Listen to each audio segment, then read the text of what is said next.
تنقید کرتی ہے۔ ایک تاریخ وہ ہے جو حضرت معاویہ کی زندگی میں نقائص نکالتی ہے، میں اس تاریخ کو ردی کی ٹوکری میں ڈالتا ہوں، میں اس تاریخ کو پاؤں کی ٹھوکر سے اڑاتا ہوں۔ میرے معاویہ کے لیے کرامم بارارا ہی کافی ہے، کرامم بارارا۔ حضرت معاویہ کے لیے سب سے بڑا اعزاز یہی ہے، سب سے بڑا۔ حضرت امیر معاویہ رضی اللہ تعالیٰ عنہ نے قرآن کی کتابت کی، کاتب وحی ہیں، میرے نبی کے منشی ہیں، میرے نبی کے سیکٹری ہیں، میرے نبی کے برادر نسبتی ہیں۔ سب سے بڑی نسبت حضرت معاویہ کو رسول اللہ سے کہ صحابی رسول ہے۔ کیا ہے؟ صحابی رسول ہونا بہت بڑا اعزاز ہے۔ اللہ کے نبی نے، اب لوگ تنقید کی نظر سے دیکھتے ہیں اور اس میں آپ کو رفض نہیں، نام نہاد مسلمان بھی، نام نہاد مسلمان۔ ان کو ایک یاد ہے کہ جی جنگ صفین ہوئی، حضرت علی اور حضرت معاویہ کی جنگ ہوئی۔ ایک تو اس کا جواب وہ ہے جو ہمارے استاد، ہمارے مرشد، ہمارے مربی، ہمارے روحانی باپ علامہ علی شیر حیدری شہید رحمت اللہ علیہ دیا کرتے تھے۔ جب کہ تمہیں کوئی کہے نا کہ لڑائی ہوئی، پوچھو پھر کیا ہوا، پھر کیا ہوا؟ اس میں ایک تو جواب یہ ہے، اس کو سوالن کہہ دو پھر کیا ہوا، اس کا منہ بند کرنے کے لیے لڑائی ہوئی، ان کی ہوئی، تجھے کیا تکلیف؟ وہ کہے گا پھر صلح ہوئی، صلح ہوئی۔ بے شمار ایسے مواقع ہیں، صحابہ کرام ہم یہ مانتے ہیں کہ معصوم نہیں، محفوظ ضرور ہے، معصوم نہیں، محفوظ ہیں۔ ان کی خطائیں امت کے لیے رحمت کی گھٹائیں بن گئی، امت کے لیے رحمت کی گھٹائیں بن گئی۔ صحابہ سے اگر خطائیں نہ ہوتی، بتاؤ میرے اور آپ کے لیے تو قرآن نہیں اترنا تھا۔ صحابہ کی جو مسٹیک ہوئی، اللہ نے فوراً اپنے نبی کو قرآن میں ان کی وضاحت کر دی۔ کسی سے کوئی غلطی ہوئی، غلطی کے ساتھ اس نے توبہ کر لی، اللہ نے ساتھ ہی فرما دیا کہ میں نے اس کو معاف کر دیا، میں نے اس کو کیا کر دیا۔ اب وہ غلطی جو ان سے ہوئی ان کے لیے تو معافی ہو گئی، تو اگر مجھ سے اور آپ سے ہوتی پھر ہمیں اس سے سبق لینا آسان ہو گیا۔ حضرت امیر معاویہ رضی اللہ تعالیٰ عنہ پیغمبر پاک صلی اللہ علیہ وسلم کی خدمت کے اندر آخری 2 سال تو حضور کے بڑے خاص اور خاص خادم رہے ہیں۔ میرے محبوب صلی اللہ علیہ وسلم کے اتنی خدمت ہر وقت حضور کے ساتھ ساتھ ہوتے ہیں۔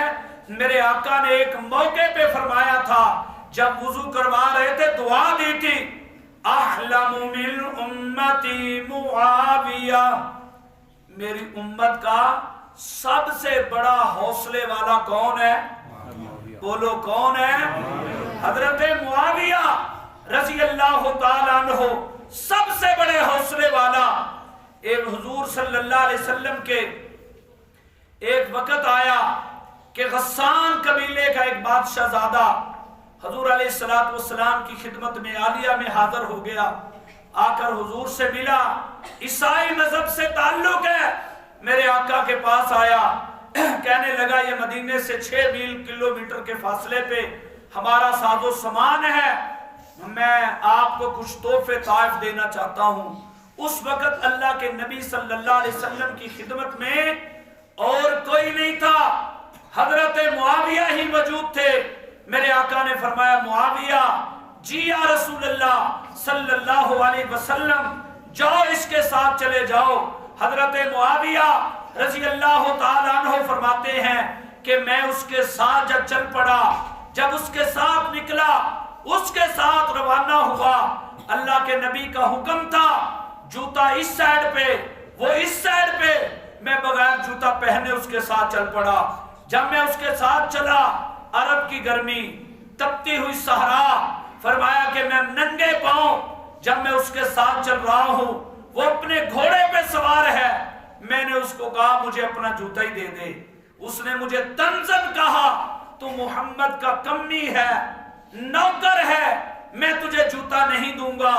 حضرت معاویہ رضی اللہ تعالیٰ عنہ فرماتے ہیں میں اس کے ساتھ روانہ رہا، چلتا رہا. میں نے اس کو کہا مجھے اپنے ساتھ سوار کر لے.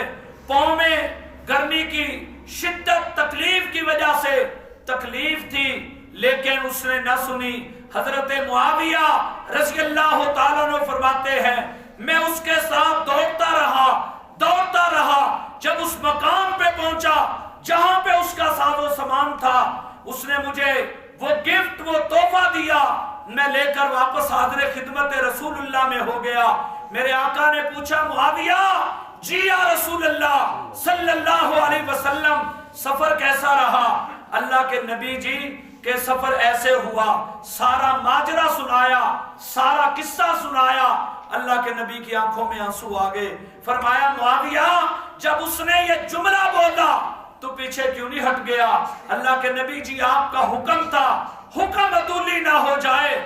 تو میرے آقا نے فرمایا احلم من امتی معاویہ، معاویہ میری امت کا سب سے بڑا حوصلے والا. اسی پہ بس نہیں، اگلی بات سنو. اس واقعے کے بعد 35 سال گزرنے کے بعد اللہ کے نبی دنیا سے تشریف لے گئے. 35 سال کے بعد حضرت معاویہ کا دور آیا.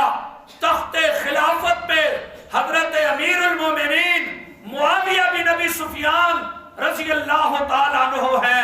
تو حضرت معاویہ کی فوجیں جب غسان کے علاقے کی طرف جاتی ہیں اس کو فتح کر کے لاتی ہیں. او غسان کا بادشاہ، اس کے ہاتھ بندھے ہوئے، پاؤں بندھے ہوئے، آ کر کے دربار خلافت میں پیش کیا. حضرت امیر معاویہ نے پہچان لیا یہ تو وہی بادشاہ ہے. صحابہ کو غرض کرتے ہیں، صحابہ کو فرماتے ہیں حضرت معاویہ کیا فرماتے ہیں؟ اس کے ہاتھ کھولو اور اس کے پاؤں کھولو، اس کو شاہی دسترخوان پہ 1 مہینہ کے لیے اس کو وہاں پہ لے جاؤ، میری طرف سے اس کی مہمان نوازی ہوگی. 1 مہینہ گزرنے کے بعد بلوا کر کہا یہ 10,000 درہم بطور تحفہ کے اور آپ کو رہائی دی جاتی ہے. جب وہ لے کر نکلا دوسرے کو پوچھتا ہے یہ کون ہے، یہ بادشاہ کا نام کیا ہے؟ اس نے کہا اس کا نام معاویہ بن سفیان ہے رضی اللہ تعالی عنہما. 2-4 قدم آگے بڑھا، پھر واپس آ گیا، پھر آیا، آ کر کے قدموں میں ڈال دیے.